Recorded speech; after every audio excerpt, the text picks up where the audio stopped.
그러면 교수님 그 중국이 미국을 넘어서려고 하고 있는데 교수님 책에 보면은 그 절대 위기 주식회사 대한민국에서 이렇게 논쟁이 많잖아요. 그런데 중국이 미국을 넘어설 수 없는 5가지 이유가 있는데 설명 부탁드리겠습니다. 네, 단기적으로는 뭐 미국이 굉장히 힘들다. 특히 이제 관세를 부과하면서 외국에서 이제 수입되는 상품, 특히 이제 중국에서 수입되는 상품 가격이 급등하게 되니까 소비자들은 당연히 불만이 많을 거고, 그래서 트럼프 대통령의 지지율도 떨어지고 뭐 이렇게 되니까 민주주의 국가인 이제 미국은 굉장히 이제 힘들 수밖에 없는데, 중국은 반대로 이제 사회주의 국가고 더군다나 주로 생산해서 이제 공급하는 입장이니까 상대적으로 오래 견딜 수 있지 않을까 이렇게 많이 평가를 하는데, 더 중장기적으로 보면 미국이 중국보다도 훨씬 더 체질적으로 더 강하고, 또 실제 G2라고 하지만 중국이 미국을 추월하기 쉽지 않을까라고 생각을 합니다. 첫 번째 중요한 이유가 어떤 나라든지 간에 결국 인간이 굉장히 중요하다고 생각을 하는데요. 미국이 중국보다 굉장히 젊은 나라예요. 그러니까 합계 출산율이 미국 같은 경우 한 1.6명 정도 되는데 중국은 1.0명밖에 되지 않거든요. 그러니까 미국은 인구가 계속 늘어나고 있고 중국은 줄어들고 있고, 또 미국 젊은 인구가 계속 보충되고 있고 중국은 계속 늙은 인구가 자꾸 늘어나고 있는 상황이고, 또 그분들을 또 부양해야 되는 그러한 상황으로 계속 가고 있어요. 시간이 가면 갈수록 미국이 중국보다 그런 면에서 유리하다. 더군다나 최고의 인재들이 다 미국으로 몰려들잖아요. 그러니까 제가 지금 최고의 인재를 말씀드린 이유는, 일단 인간이 태어나면 그것으로 그냥 충분한 건 아니잖아요. 인간은 다른 자본 설비와 달리 결국 교육을 통해서 질적 수준을 높여야 되잖아요. 그래서 인적 자원을 만드는 거죠. 그걸 만드는데 미국이 중국보다는 훨씬 더 창의적인 인재를 키우는 그러한 시스템을 갖고 있잖아요. 그러니까 전 세계가 다 미국에 가서 교육을 받고 싶어 하고, 실질적으로 전 세계 최고의 대학은 다 미국에 다 있잖아요. 그러니까 젊은 인구가 미국에 제일 많고, 또 최고의 인재를 많이 키워내고, 또 외국에서 그만큼 많이 몰려온다. 그런 말씀을 좀 드릴 수가 있는 거고, 세 번째는 미국은 자본주의 시장 경제고 중국은 사회주의 계획 경제에서 사회주의 시장 경제를 바꿨다고 하지만 아직도 이 국가가 시장을 통제하는 그러한 시스템이란 말이죠. 그러다 보면 아무래도 이제 경제 규모가 더 커지고 막 복잡해지는 그러한 상황에서 미국하고 중국하고 비교해보면 중국의 비효율적인 측면이 더 많고, 그러다 보면 결국은 중국이 미국을 이길 수 없는 또 다른 중요한 이유가 되지 않을까, 이제 그렇게 생각을 해보고요. 네 번째 말씀을 드리면, 그 나라가 갖고 있는 자원이 노동력 가지고 말씀을 드렸는데, 그거 말고 그 나라가 먹고 사는 문제가 있잖아요. 일반적인 자연 자원이 굉장히 중요하단 말이에요. 첫 번째 농산물이죠. 농산물을 생각해보면 전 세계 농산물을 제일 많이 생산해서 그 공급도 하는 나라가 어디냐면 미국이에요. 반대로 전 세계에서 제일 농산물 수요를 많이 하는 나라가 중국이에요. 그러니까 두 나라가 실제로 전쟁을 하게 되면 미국이 식량 공급을 제대로 안 하겠다 하면, 그러면 중국은 굉장히 힘들 거다. 이게 생산만 그렇게 미국이 하는 게 아니라 실제 전 세계 최고의 농산물 거래를 하는 기업들은 대부분 미국 기업들이잖아요. 뭐 카길부터 시작해서 이런 기업들이 다 미국 기업들이기 때문에 중국이 식량 확보 측면에서 굉장히 불리하지 않을까. 또 한 가지 중요한 자원이 바로 에너지 자원이잖아요. 전 세계 에너지를 다 누가 제일 많이 공급해요? 당연히 또 미국이죠. 제일 많이 수요하는 데가 어디예요? 수입을 많이 하는 나라가 또 중국이에요. 물론 미국도 아직도 수입도 해요. 농산물도 수입하고 뭐 에너지도 수입하지만 맘만 먹으면 다 수출만 하고 다 자체 자급자족하고, 또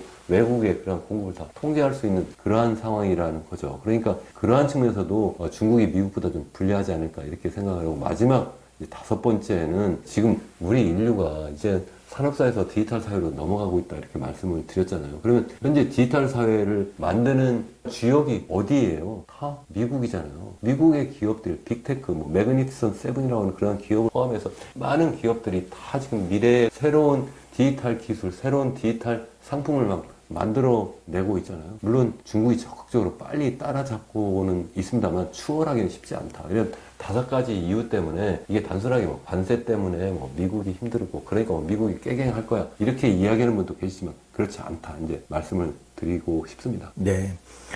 중국에 진출한 한국 기업이 그동안 소위 속된 말로 모두 털리고 나오는 이유는 무엇이고, 거기에 따라서 중국하고 계속 앞으로 관계를 가져가야 될 텐데 대책은 무엇일까요? 그러니까 우리나라 기업들이 그동안 이제 국제 경쟁력 제대로 키우지 못한 게 이제 제일 큰 문제인데, 물론 뭐 기업들만 책임져라 이렇게 할 수 없는 거죠. 우리나라의 정치권, 정부가 계속해서 제가 말씀드리지만 이 미래 먹거리 투자를 전부 다 하지 않고 그런 자원을 부동산으로 다 몰리도록 이렇게 정책을 그동안 써왔어요. 그러다 보니까 미래 먹거리 투자 재원이 없게 된 거예요. 쉽게 얘기하면 주식시장이 저평가되었다 이런 이야기를 많이 하잖아요. 저평가라는 건 무슨 얘기예요? 실제 가치보다 더 많이 가격이 싸다 뭐 이런 얘기인데 제가 볼 때는 그게 적정 가격이에요. 왜냐면 실제 우리 가계가 실제 그런 투자 자원을 갖고 있는 건데 가계의 투자 자산 중에 80%가 다 어디가 있어요? 주식시장에 가 있나요? 부동산 시장에 가 있잖아요. 미국은 반대예요. 주식시장에 돈이 가 있는 거예요. 우리는 반대로 주식시장이 아니라 부동산 시장에 가 있고 그것도 부족하니까 또 돈을 빌려다가 해요. 그 돈을 빌려다가 전부 부동산에 갖다 집어넣어 버리니까 당연히 이 주식시장에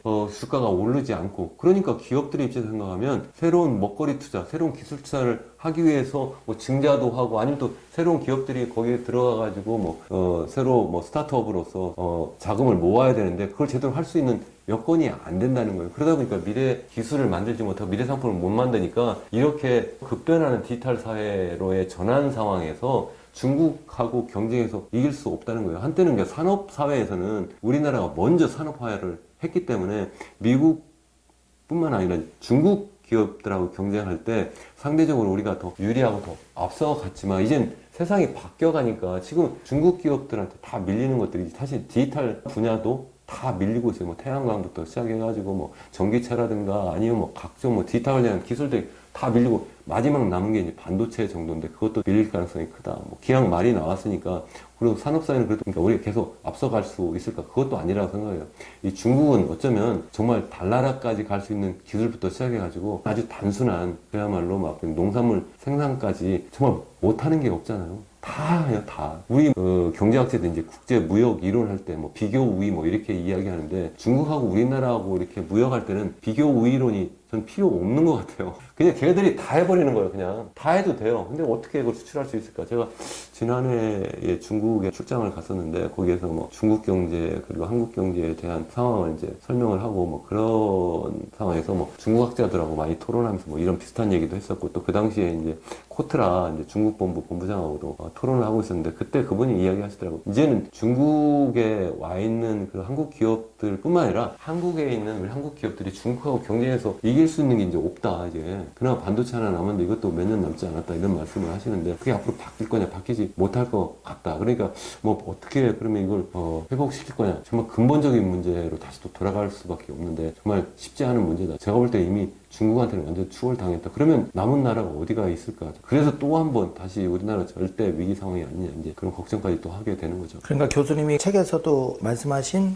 그런 대책으로 일환으로 아예 그냥 AI에서 우리가 뒤처졌다면은 우리 노후 문제도 그 고령화에 따라서 문제가 되니까 아예 로봇 거기에 집중 투자를 한다든지 뭔가 이렇게 타겟을 정해서 선택과 집중을 하지 않으면 굉장히 위기가 있고 위기를 위기로 또 인식하지 못하는 그런 사회가 무감각해지는 게 더 큰 문제 같은데요. 좋은 말씀이라고 생각이 되고요. 자, 미국은 지금 그 달러 패권에 대해서 기축통화지위를 계속 유지하고 싶어 하는데 현실적으로 그게 좀 어려워 보이는데 여기에 대해서 어떻게 생각하시는지와 만약에 비트코인 등 암호화폐가 그런 기축통화지위를 유지할 수 있는데 대안이 될 수 있는지 여쭤보고 싶습니다. 지금 미국의 기축통화 지위는 1945년 이제 2차 세계대전이 끝나고 나서부터 이제 계속되어 온 건데요. 그 당시에는 이제 전 세계 금의 뭐 무려 4분의 3 정도를 다 미국이 이제 확보하고 있었던 거예요. 이제 유럽 국가들은 이제 한때는 이제 부자였지만 이제 전쟁을 막 겪으면서 이제 전비로 돈을 다 써버리고 그러니까 다 그 돈이 이제 전쟁에 처음에 참여하지 않았던 이제 미국으로 다 돌아오게 된 거죠. 그거 가지고 이제 전후에 이제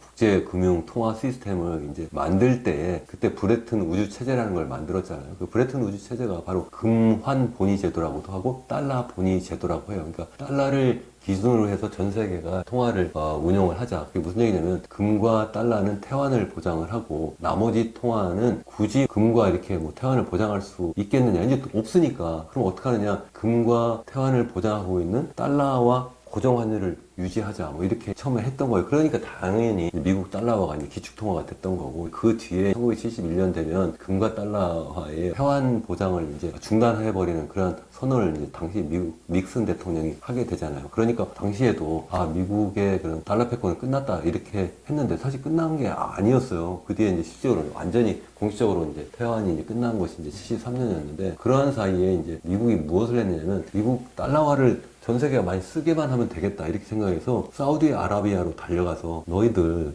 우리가 안보를 보장을 해줄 테니 그 대신 이 원유를 해외에 수출할 때 그 결제를 전부 다 달러로 해라 달러. 그렇게 협약을 맺은 거예요. 공식적으로 뭐 발표된 건 없지만 어쨌든 그렇게 다 알려져 있어요. 그러다 보니까 달러화가 자연스럽게 닉슨 대통령이 금과 달러화의 태환 보장을 이제 중단한 상황에서 또 브레튼 우드 체제가 사실 절반 정도 무너진 상황에서도 계속 달러 패권이 유지가 된 거예요. 그러다가 최근까지 왔는데 이제 와 보니까 다시 또 한 번 위기 상황으로 온 거예요. 이제 미국의 입장에서 보면 중국이라는 나라가 지금 패권 경쟁을 지금 하고 있고 그래서 달러의 지위를 잡고 도전하고 있잖아요. 그러니까 혼자 하기 힘드니까 브릭스라고 해가지고 거기에 이제 브라질이라든가 뭐 아니면 러시아라든가 이런 나라들과 같이 해서 자기들만의 그런 특별한 결제 시스템도 만들고 현재 전 세계 스위프트라고 하는 그런 국제 결제 시스템 그 달러 기반으로 해서 하고 있는데 그거 말고도 뭐 브릭스 페이다 뭐 해가지고 자기들끼리 따로 결제 시스템도 만들고 그게 아니라고 해도 중국 위안화의 어떤 국제화를 자꾸 하려고 하는 노력을 하니까 미국의 입장에서 생각하면 좀 불안해질 수가 있는 거죠. 그렇지만 아직 무너진 상황은 아니에요. 전 세계 무역 결제의 90% 가까이가 아직도 다 달러를 가지고 하고 있거든요. 다만 좀 줄어든 것이 외환 보유고 중에 달러 비중이 좀 많이 줄어든 건 사실이에요. 한때는 뭐 50%, 60% 근처 사이였는데 그것이 40% 초반으로 좀 많이 떨어지긴 했지만 무엇보다도 더 중요한 것이 거래할 때 그 매개 수단이 무엇이냐인데 아직도 계속 달러를 가지고 했다는 거죠. 제가 앞서 한번 말씀드린 것처럼 통화라는 게 결국 뭐냐? 일단 거래 중개 수단이 무엇냐인데 그게 이루어지면 그게 통화잖아요. 그러니까 전 세계 통화는 지금 달러인 거예요. 달러 가지고 이렇게 하고 있는 게 달러 패권이 계속 유지가 된다. 그래도 어쨌든 미국의 입장에서 생각하면 좀 불안하다. 특히 그것 말고 또 하나 이제 그 미국 달러 패권에 이제 도전하는 것이 바로 이제 디지털 화폐라고 이제 보는 거죠. 이 전 세계가 디지털 화폐를 너무 많이 쓰게 되면 그러면 아까 제가 스위프트 시스템을 말씀을 드렸습니다만 굳이 스위프트 시스템을 뭐 이용을 해요. 그냥 비트코인 가지고 직접 거래를 할 수도 있는 거잖아요. 뭐 그렇게 해버린다든가 아니면 요즘에 스테이블 코인도 많이 등장하고 있는데 뭐 USDT나 USDC 이런 것이 등장하게 되면 그걸 이용해서 자기들 결제를 해버리면 굳이 달러를 중간에 매개 수단을 쓸 필요가 없게 되니까 그러니까 미국의 입장에서 생각하면 이걸 어떻게 할 거냐 이걸 다 중지를 시킬 거냐 중지가 불가능한 거죠. 그러니까 그렇다면 적극적으로 이걸 활용을 하자. 그래서 그게 바로 뭐냐면 미국의 트럼프 대통령 입장에서 생각하면 그래 우리 미국이 이 암호화폐의 수도가 되겠어. 내가 암호화폐 대통령이 되겠어. 그것도 부족하니까 내가 미국이 이 비트코인과 같은 이러한 특별한 암호화폐는 아예 전략자산으로 내가 모으겠어. 지금 이렇게 선언을 하고 있는 상황이에요. 이렇게 돼버리는 게 무슨 의미가 있겠느냐는 건데 한때 이 달러가 패권을 유지할 수 있었던 중요한 이유가 금과 달러와의 태환을 보장했기 때문에 미국이 금을 그만큼 많이 갖고 있기 때문에 그런 거예요. 지금도 전 세계에서 제일 금을 많이 보유하고는 있지만 그 당시보다는 그 비중이 많이 좀 떨어져 있는 상태인데 이런 때에 금을 대체할 수 있는 그런 디지털 화폐, 특히 비트코인 같은 것을 많이 모으게 되면 나름대로 그게 마치 예전에 그 금이 이 달러화의 어떤 패권을 유지하는 데 도움이 된 것처럼 그러한 역할을 할 수도 있지 않을까. 마치 이제 비트코인을 디지털 화폐라, 디지털 골드라고 이야기하는 것처럼 그렇게 할 수도 있지 않을까. 더군다나 미국의 달러 패권을 위협하는 중요한 내부적인 이유가 바로 미국의 재정 적자거든요. 미국 재정 적자가 GDP 대비로 무려 123% 정도 되는데 정말 많은 상황이에요. 이렇게 많은데 이걸 어떻게 줄일 거냐. 그 중에 하나가 제가 전략자산 말씀드렸는데 이걸 계속 전략자산을 모으면 그러면 이게 나중에 비트코인 가격이 많이 올라가면 이자 보고 갚을 수도 있고 갚지 않더라도 그걸 갖고 있으니까 그게 하나의 지렛대 레버리지가 되니까 미국의 달러 패권을 좀 유지할 수 있지 않을까 뭐 이렇게 보는 것도 있고 또 제가 채권 미국 국채를 말씀을 드렸습니다만 뭐 USDT 이런 거 대표적으로 예를 들어서 그걸 판매를 한 기업이 그러면 사실 디지털 신호 하나 팔고 그냥 달러를 모은 거잖아요. 내가 10만 불어치 내가 USDT를 바꿔주면 1대1로 이제 교환이 되고 있으니까 그러면 10만 불 가지고 뭘 하겠어요. 자기들은 뭔가 운영을 하고 수익을 남겨야 되는데 그러니까 지금 80, 90%는 다 미국 국채를 사고 있는 거예요. 그러니까 미국 대통령은 더 적극적으로 자기네 스테이블 코인을 더 많이 만들 수 있도록 그런 기업들 또 추가적으로 또 자꾸 등장을 시키고 있는 그런 상황인데 그래서 미국의 그 국채 수요를 더 만들어내는 아주 중요한 방법으로서 이러한 디지털 화폐를 활용하고 있는 거죠. 특히 요즘에 이제 중국 같은 경우에 미국 국채 투자를 많이 지금 줄여가고 있잖아요. 그러니까 대체 투자자가 좀 필요한데 아침 딱 보니까 이 디지털 화폐더라. 이제 이렇게 보고 있는 거죠. 그래서 이 미국 달러 패권을 유지하는 중요한 방법 중에 하나 이거다. 그래서 제가 하나 더 말씀을 드리면 중국은 반대로 금을 모으고 있는데 미국은 이러한 디지털 골드를 모으고 있는 거야. 저쪽은 아날로그 골드를 모으고 이쪽은 디지털 골드를 모으고 있는데 나름대로 이게 지금 경쟁을 하고 있는데 지금은 뭐 전 세계 그 금과 전 세계 비트코인 자산 총액을 보면 금이 더 많지만 앞으로 뭐 10년 후에 보면 어쩌면 뒤바뀔 수도 있지 않을까 저는 조심스럽게 생각을 해봅니다. 네. 교수님, 그 최근에 그 환율이 1,450원까지 갔다가 이제 1,400원 아래로 떨어졌는데 관세 전쟁 여파가 있는 건지 왜 환율이 갑자기 떨어졌는지 이유를 좀 여쭤보고 싶고, 만약에 환율이 결국은 달러가 약세로 간다면은 재테크 수단으로서 인플레이션 해치할 수 있는 게 교수님 책에 보면은 그 미국의 달러가 예전에는 그 재테크 수단으로 되었다고 했는데 이게 뭐 테더라든지 스테이블 코인, 암호화폐 쪽으로도 미국 빅테크 M7 주식과 함께 투자의 대안이 될 수 있는지 그게 궁금합니다. 제가 볼 때는 이제 그 항상 말씀드리지만 뭐 단기적인 측면에서도 봐야 되고 장기적인 측면에서도 봐야 되는데 일단 장기적인 추세부터 말씀을 드려볼게요. 우리나라의 그 대미 달러 환율은 그러니까 1달러당 우리나라의 원화 가치는 뭐 잘 아시겠습니다만 1990년대만 하더라도 이게 700원, 800원 그 사이였어요. 그러다가 800원 초반까지 있다가 97년 외환위기 때 갑자기 2,000원 근처까지도 간 적이 있었죠. 그러다 다시 좀 떨어졌는데 그 뒤에도 얘가 계속 이제 상향을 해 왔어요. 그래서 장기적인 추세를 보면 거의 이렇게 일직선으로 올라가요. 그게 무슨 말씀이냐면 우리나라의 원화 가치는 달러에 비해서는 좀 상대적으로 좀 더 가치가 좀 약하다. 그러니까 똑같은 자산을 우리가 갖고 있다고 한다면 그 두 자산의 가치는 올라가지 않는다면 단순하게 그 달러 가치가 더 높기 때문에 우리나라 입장에서 가면 미국에 투자한 것이 더 유리할 수 있다는 거죠. 이제 그게 장기적으로도 그럴 수 있다. 저는 이제 그렇게 보는데 다만 그렇게 된 이유는 당연히 이제 두 나라의 이제 경제 체력이기 때문에 그래요. 제가 앞서도 잠깐 말씀드린 것처럼 우리나라의 GDP 잠재 성장률은 뭐 70년대 중반만 해도 뭐 이게 거의 뭐 두 자릿수였는데 계속 미끄럼을 타서 이제 2% 밑으로 떨어졌고 앞으로 1% 밑으로 떨어지고 이제 0% 밑으로 떨어질 겁니다. 이렇게 말씀을 드리고 있는데 미국은 그때나 지금이나 계속 2.5%예요. 평균 경제 성장률이. 물론 사이클은 있죠. 비즈니스 사이클이 있는데 계속 강한 경제 성장을 하고 있기 때문에 미국과 우리나라 두 나라 통화만 이렇게 비교해 보면 우리나라 통화가 더 상대적으로 강해지기는 쉽지 않다. 다만 마치 그 1985년 플라자 협정처럼 미국이 적극적으로 뭐 말하려고 그 합의를 이끌어낸다면 그게 뭐 전체 국가가 아니라 뭐 특정 국가하고라도 미국의 통화 가치, 미국의 달러 가치를 뭐 의도적으로 떨어뜨리려고 하는 그러한 노력을 하면 우리나라 원화 가치가 단기적으로 좀 더 높아질 수도 있지 않을까. 그래서 말씀하신 것처럼 최근에 환율이 많이 떨어졌잖아요. 그러니까 우리의 원화 가치가 거의 막 7, 8% 이렇게 튀어 올랐는데 뭐 한 이틀 사이에 이거는 정말 엄청난 기록이에요. 어떻게 이렇게 환율이 그렇게 막 몇 %씩 하루에 0. 몇 % 이렇게 오르고 내리고 하는 게 정상인데 이건 정말 기록인데 이렇게까지 될 거라고 전 예상을 못했는데 그게 여러 가지 이야기를 이제 사후적으로 하는데 미국하고 중국이 이제 본격적으로 뭐 드디어 관세 협상을 시작을 하니까 적어도 현재 벌어지고 있는 이러한 상황이 좀 안정적인 상황으로 좀 전개되지 않을까 뭐 그러한 이야기도 하고 있고 또 한편으로는 지금 뭐 대만하고 이미 지금 양자 간의 협상을 뭐 최근에 막 했는데 또 계속 이제 더 진행이 되겠죠. 거기에 나올 이야기 중에 하나가 미국의 입장에서 보면 대만이 무역 흑자를 많이 보게 되니까 미국이 이제 강력하게 대만 달러 그러니까 타이완 달러를 더 가치를 높여라. 그러니까 미국의 달러 가치를 떨어뜨리고 대만 달러 가치를 높여라 이렇게 요구를 했다는 그런 이야기가 있어. 그러면 당연히 우리나라 입장에서 보면 같이 동반해서 움직일 수밖에 없는 거예요. 비슷한 입장에서 이제 주변 국가들이 다. 그래서 사실은 한국뿐만 아니라 동아시아 국가들에 대한 통화 가치가 전반적으로 달러에 비해서 다 이렇게 올라가 버렸잖아요.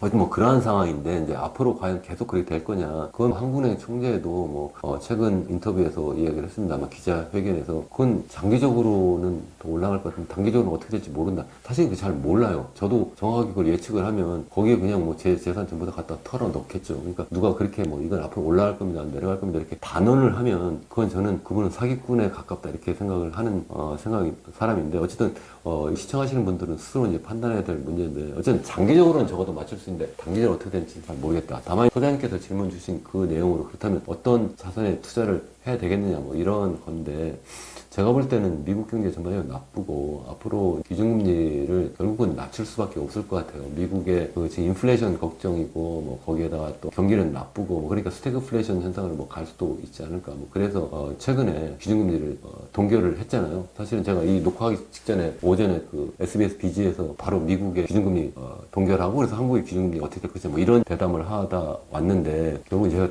드리는 말씀은 단기적으로는 이러한 스태그플레이션 걱정을 할 수도 있지만 이게 상황이 계속 전개가 되면 미국뿐만 아니라 전 세계가 경기 침체가 좀 심각한 상황으로 되게 되고 그러면 인플레이션 걱정이 아니라 디플레이션 걱정할 수도 있다. 마치 1929년 세계 대공황이 터진 것 같은 그런 상황으로 갈 수도 있다 저는 생각을 해요. 그 뭐 저뿐만 아니라 이미 지난해 라가르드 그 ECB 총재도 그런 이야기를 한 적도 있었고 뭐 그러니까 전반적으로 경기가 다 나쁜 상황으로 계속 가고 그러면 그렇게 나쁜 상황에서 일단 관세율을 높여가지고 일단 한번 물가가 올라가지만 그 다음에 계속 올라간다는 뜻은 아니잖아요. 그러니까 도리어 경기가 나쁘면 인플레이션이 아니라 디플레이션을 걱정하는 상황이 될 수도 있지 않을까. 특히 중국 같은 경우 이미 디플레이션을 지금 진입해 있는 그러한 상황인데 미국의 입장에서 생각하면 기준금리를 결국은 낮출 수밖에 없을 거고 기준금리를 낮추게 되면 결국 채권 투자가 더 유리하지 않을까 뭐 그런 생각도 좀 해봐요. 다만 이제 주식 가격은 그럼 어떻게 되겠느냐.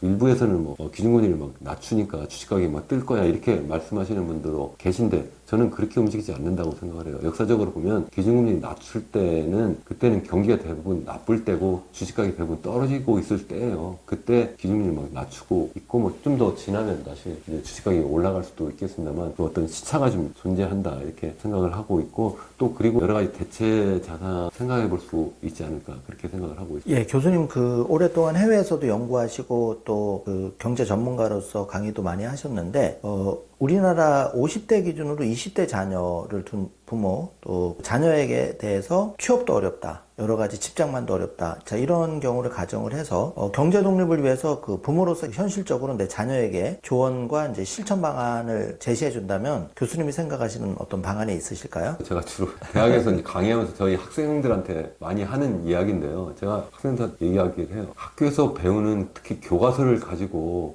공부하는 내용은 이거는 정말 옛날 거다. 옛날 지식이다. 그거 가지고 학점을 잘 받아봤자 나중에 여러분들 100세 인생 사는데 별 도움이 안 될 거다. 그럼 대학에서 뭘 배워야 되느냐? 어떤 능력을 키워야 되느냐? 스스로 공부하는 능력을 키워야 되고 스스로 창의적인 생각, 남과 다른 생각을 할 수 있는 능력을 키워야 된다는 게 제일 첫 번째 항상 제가 강조하는 게. 그래서 제가 이번 학기에 거시경제학을 강의하고 있습니다만 거시경제학 강의하면서 교과서도 없어요. 교수 입장에서 제일 쉬운 것 뭐냐면 교과서 하나 정해가지고 그리고 그 교과서 출판한 그곳에서 아예 PPT 자료까지 보내줘요. 그대로 그냥 강의하면 제일 편해요. 그렇게 안 해요, 저는. 아예 그냥 제가 생각할 때 정말 쉽고 재밌고 정말 쓸모있는 아주 기본적인 거시경제 이론에다가 그리고 세상 돌아가는 여러 가지 데이터 가르쳐주고 그러면서 스스로 또 판단하게 해요. 또 뿐만 아니라 제 유튜브 채널 이현우 교수의 경제포럼에서도 제가 살아있는 거시경제 코너를 아예 만들었어요. 그래서 그렇게 아예 교과서 없이 그러면서 세상 돌아가는 그러한 이야기를 좀 이렇게 풀어나가려고 하는데 제가 장황하게 말씀을 드렸습니다만 그냥 일반적으로 예전에 공부하던 방식으로 하면 안 된다는 거예요. 그거는 초중고등학교 그 과정에서 또 어떤 특정 대학 가가지고 거기서 졸업장만 받으면 잘 되는 세상이 지났을 뿐만 아니라 대학에 지나간 다음에도 거기서 그냥 뭐 학점만 잘 받아가지고 달달달 외우는 그러한 수업들만 쫓아다니면서 그래야 학점 잘 받아가지고 그거 가지고 취업해서 세상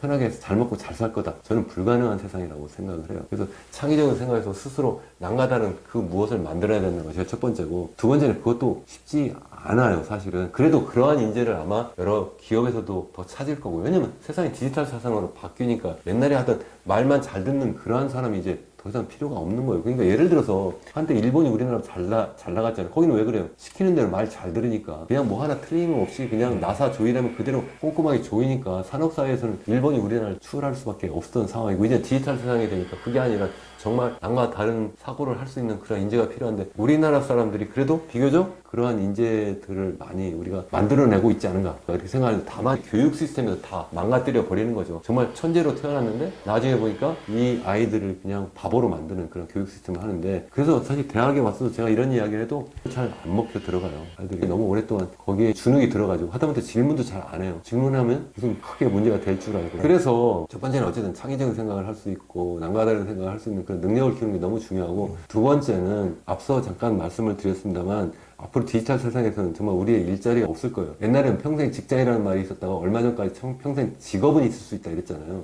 직장은 없어지면 틀림없고 직업이라고 하면 그래서 요즘 의대라든가 아니면 법대라든가 이런 게 있는 거예요. 적어도 평생 먹고 살 줄 알고. 근데 사실은 이런 거 생각해보세요. 뭐 법이라든가 아니면 뭐 의사들이 하는 그 전문 지식 이거 AI가 더 잘할 수도 있어요. 이것도 규제를 풀면 금방 대체될 수도 있다는 거예요. 그래서 제가 볼 때는 평생 직장뿐만 아니라 평생 직업도 없어질 수 있다. 그러니까 결국 남은 것은 소수의 디지털 혁명을 이끌어 나가는 그 기업들이 세상을 좀 주도할 것이다. 그래서 거기에 올라타야 된다. 그 올라타는 거는 내가 직접 그런 회사를 만들어도 되고 아니 거기 취업하는 것도 있지만 그 회사의 주인이 되자. 계속 말씀드리는 거예요. 그래서 그러한 기업들을 우리가 선별해서 거기에 주식을 사게 되면 그 회사의 주주가 되는 거고 주인이 되는 거잖아요. 그러면 내가 고등학교, 대학교 계속 이렇게 성장하면서 내가 조금씩 용돈의 일부라도 커피값이라도 계속 그걸 사 모으면 내가 나중에 큰 디지털 자산가가 될 수도 있다는 거고요. 뿐만 아니라 제가 앞서 말씀드린 것처럼 뭐 디지털 화폐도 일부 관심을 갖는 것도 중요하다. 다만 이거를 제가 계속 말씀드리지만 그냥 단기적으로 투기해가 일확천금을 노리려고 하면 잠깐 성공할 수는 있겠지만 나중에 정말 이생만 한다. 그렇게 하면 정말 안 된다 이렇게 생각을 해요. 그래서 우리 학생들한테도 그런 주식 좀 사봐라. 비트코인도 좀 관심 갖고 그냥 커피값만큼이라도 한번 사봐라 이렇게 하는데 잘 안 해요.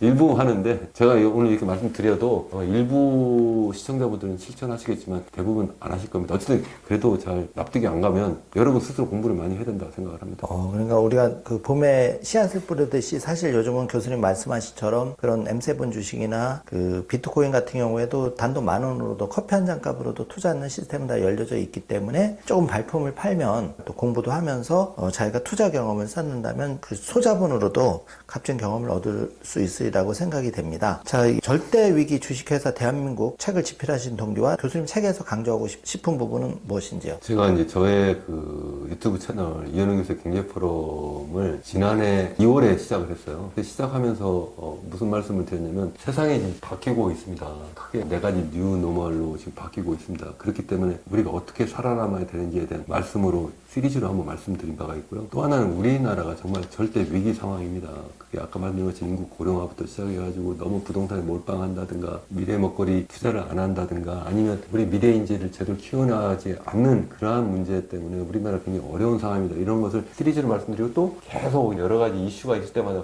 그러한 말씀을 계속 드렸어요. 그래서 계속 축적이 되다 보니까 이걸 가지고 한번 잘 정리를 해서 말씀을 좀 더 소상하게 드려야 되겠다. 왜냐면 유튜브 채널이나 여기저기 방송에 나가서 말씀드리면 너무 단편적이잖아요. 그래서 종합적으로 좀 정리해서 말씀을 드리면 좋지 않을까 이렇게 생각을 했어요. 사실은 제가 평생 대학에 있으면서 순수 학문 연구는 저는 다른 어떤 경제학자하고도 이렇게 비교해서 이렇게 뒤처지 않는다고 생각을 해요. 사실 랭킹이 있어요. 한국의 경제학자들 하면 연구 실적으로 전 세계 최고의 SACI 저널부터 해가지고 얼마나 많이 그걸 출판을 하고 거기서 얼마나 많이 평가를 받느냐 랭킹을 막 매기는 게 있어요. 우리나라 한 10,000명 정도 이상 이렇게 경제학자 교수들이 있을 거라고 생각하는데 최소한 저는 몇십 등을 합니다. 굉장히 제가 실적이 좋은 편인데 대단하십니다. 그래서 아닙니다. 제가 자랑하려고 하는 것이 아니라 그런데 이제는 나이가 들고 하다 보니까 일반인 대상으로 이걸 좀 더 이제 효용성 있게 해야 되겠다 해서 제가 2020년 코로나 팬데믹 막 터질 때 그때 제가 처음 출판한 책이 코로나 이후의 새로운 세계거든요. 그 당시에도 코로나 막 터지고 그래서 집에서 일해야 되고 학교도 못 가고 이런 상황이 이게 뭐지? 또 전 세계가 막 세계화가 아니라 탈세계로 막 전환될 때 그때 그 책을 출판했었고 그 다음에 2022년에 예정된 미래라는 책을 썼었어요. 그래서 부제가 이제 4가지 뉴 노멀과 제4일이라고 하는 거였는데 그게 바로 좀 전에 말씀드린 것처럼 인류가 이렇게 거대한 변혁을 하고 있습니다. 그러니까 우리가 어떻게 살아야 되는지 이렇게 말씀을 드리고 그걸 갖다가 영문으로도 외국에 출판한 적이 있었는데 그 책의 연장선상으로 이번에 쓴 것이 한국 책으로만 따지면 3번째 시리즈가 되는 거죠. 그래서 이번에 쓴 건 절대 위기 주식회사 대한민국. 지난번 거는 전 세계 인류를 대상으로 썼다면 이건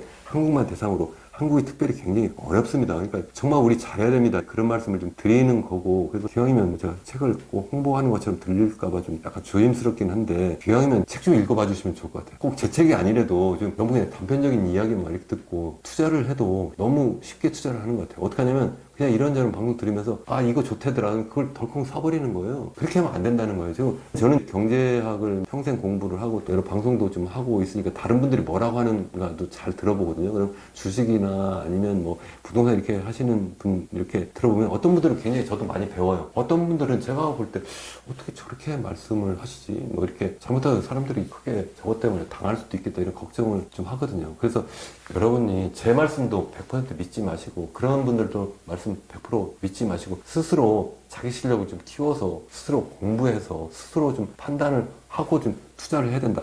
특히 투자를 해야 된다 이렇게 계속 제가 말씀을 드린 이유는 예전에는 그냥 월급 가지고 살았어요. 평생 직장일 때는. 이제는 그게 안 되는 세상이에요. 그래서 여러분들 지금 연세 드신 분들도 마찬가지예요. 또 여러분들 자녀들에게 특히 그걸 꼭 전달을 하셔야 돼요. 이제는 월급 가지고 못 산다 이거. 앞으로 세상이 바뀌었다 하는 말씀을 꼭 전달해 주시고 기왕이면 여기 지금 이러한 채널 좀 여러분만 보지 마시고 여러분 주위의 분들께도 좀 공유해 주시고 기왕 또 책도 좀 보시고 또 많이 또 권해주시면 좋지 않을까 이런 생각도 해봅니다. 저희 3.1TV에 정말 교수님의 그 인사이트 해안을 듣는 시간을 가지게 돼서 정말 감사드리고 지금은 이제 경제, 돈 문제가 굉장히 중요한 문제로 떠올랐는데 교수님은 유수의 학회 굉장히 많이 논문도 제출하신 걸로 알고 있고 연구도 많이 하신 걸로 알고 있는데 교수님의 인생 스토리가 조금 궁금하고 앞으로 그 제4의 길 연구소까지 설립을 하셨는데 교수님의 꿈, 인생 후반전 이게 어떤 게 있을지 궁금합니다.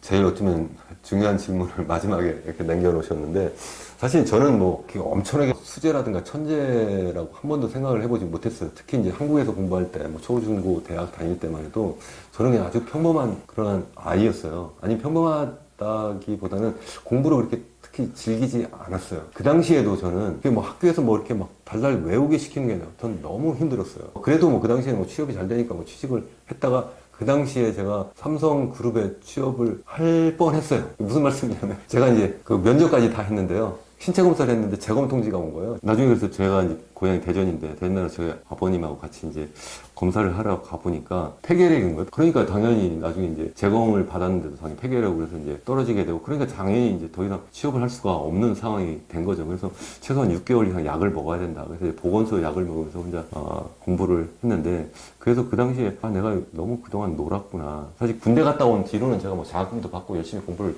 잘한 편이긴 했습니다만 전반적으로 제 평점도 굉장히 낮은 상태인데 그래 공부가 또 재밌더라고요. 혼자 할 일도 없고 그러니까 그래서 혼자 토플 공부하고 혼자 GRE 공부하고 미국 대학들 다 찾아가지고 그 당시에는 뭐 지금처럼 인터넷도 있는 것도 아니고 유학원도 제가 다녀본 적이 없어요. 혼자 편지도 쓰고 이래가지고 원서를 내가지고 대학을 딱 갔어요. 그 당시에 저희 집도 돈도 없고 그래서 주로 주립대 11군데인가 이렇게 제가 원서를 냈더니 그때 7, 8군데에서 합격 통지가 왔더라고요. 그것도 박사과정으로 바로 냈어요. 저는 석박사 구분도 잘 못했어요. 미국에만 딱 들어가고. 네. 그 당시 왜 그러면 주립대를 했느냐. 한국도 보면 국립대가 더 싸니까. 우리 아버지 부모님이 가난한 집안이에요. 그러니까 돈을 대주실 분도 아니고 그러니까 사립대는 꿈도 못 꾸고 주립대만 했는데 그런데 의외로 거기다 스토리를 제가 썼어요. 뭘 썼냐면 저를 평균으로 보지 마시고 저의 추이를 봐라. 제가 계속 추이를 많이 말씀드려요.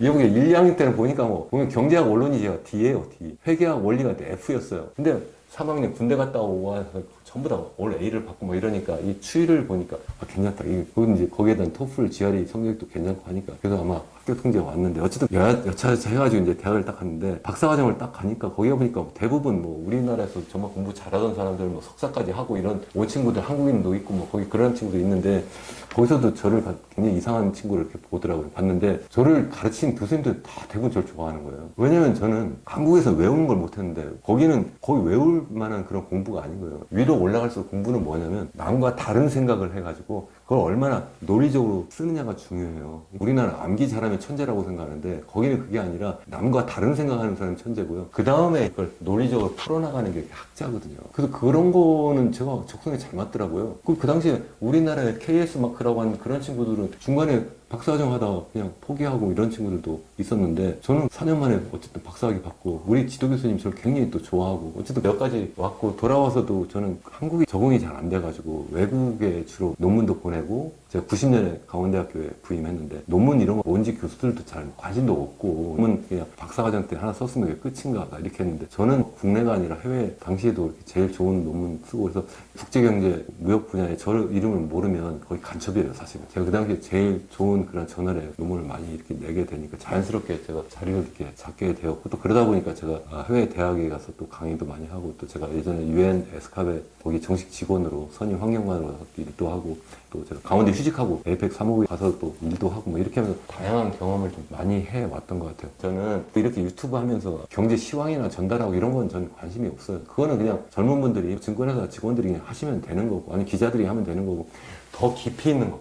왜 한국이 왜 이러냐. 그래서 한국 좀 살려야 되겠다는 게 첫 번째고 두 번째는 우리 인류를 좀 살려야 되겠다. 절대위기 주식회사 대한민국은 한국을 좀 살리자 하는 게 제 첫 번째 중요한 목적이고요. 그걸 위해서 저는 열심히 하겠다 하는 거고, 두 번째 우리 인류를 살려야 되겠다. 그래서 제가 현재 최근에 등록한 그 연구소 이름이 제사의 길 연구소예요. 제사의 길 연구소인데 그 제사의 길이 아까 말씀드린 네 가지 뉴 노멀이잖아요. 그 네 가지 뉴 노멀이 우리 인류에게 다 축복이 아니라 재앙이에요. 뭐 디지털 사회로 전환한다든가, 아니 노인 사회로 간다든가, 아니면 완전히 양극화로, 옛날에 불평등 사회가 아니라 완전히 불평등이 계단이 있었는데 둘로 완전히 나눠져 버렸어요.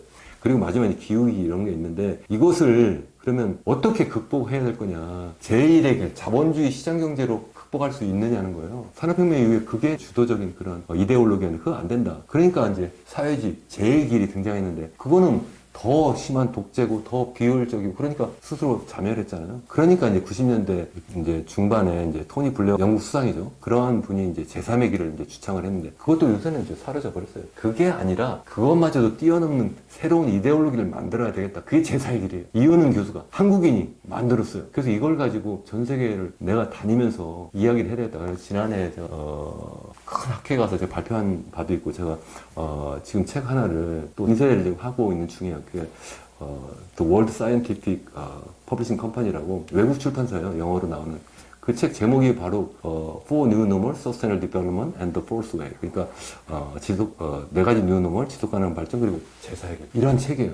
이렇게 얘기하면 한국 사람들이 대부분 웃어요. 지금 뭐야, 한국에 제가 새로운 이데올로기를 만들어? 이데올로기를 다 이게 유럽 사람이 만든 거예요. 그동안 이렇게 먹고 살았는데 다 문제를 만들어내기도 했어요. 잘 먹고 잘 살았지만 또 실제 양극화도 불러오고 또 기후기도 불러오고, 이걸 극복하는 새로운 길을 찾겠다. 그게 제사의 길이다. 여러분도 관심을 좀 가져주시면 좋을 것 같아요. 물론 이게 사실 2022년 출판한 예정된 미래의 부제가 바로 이거예요. 거기 제가 말씀드린 Four New Normals하고, 그리고 또 그리고 이제 The Fourth Way, 제사의 길이라고 했잖아요. 그래서 제 연구소 제목도 제사의 길 연구소, The Fourth Way Institute. 그리고 영어로 나오는 책도 그래서 그 주제로 되어 있다. 그래서 그걸 가지고 제가 전 세계 다니면서 마치 우리 K-푸드라든가 K-뮤직이라든가 K-드라마라든가 이렇게 K-한류를 전 세계에 퍼뜨리는 것처럼 K-이데올로기도 할 수가 있잖아요. 저는 그걸 해야 되겠다. 그게 저의 남은 인생의 미션이라고 저는 생각을 하고 있습니다.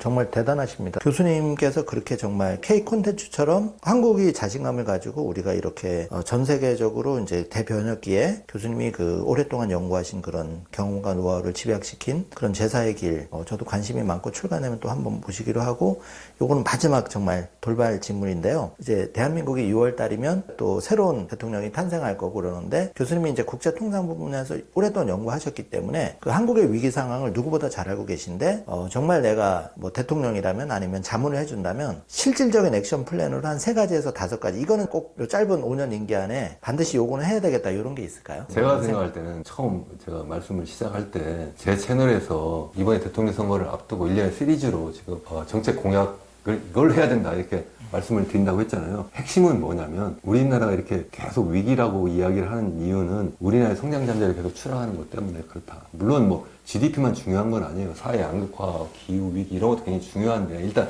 얘가 핵심이니까 그 이야기를 일단 말씀을 드리는 거고, 그 원인이 인구 고령화에 거기에다가 완전히 시멘트 부어가지고 부채를 막 주도해가지고 그거 가지고 경제 성장을 했고, 그리고 마지막 암기 위주, 학벌 위주의 교육을 했다. 이 3가지를 뜯어 고치자는 거예요.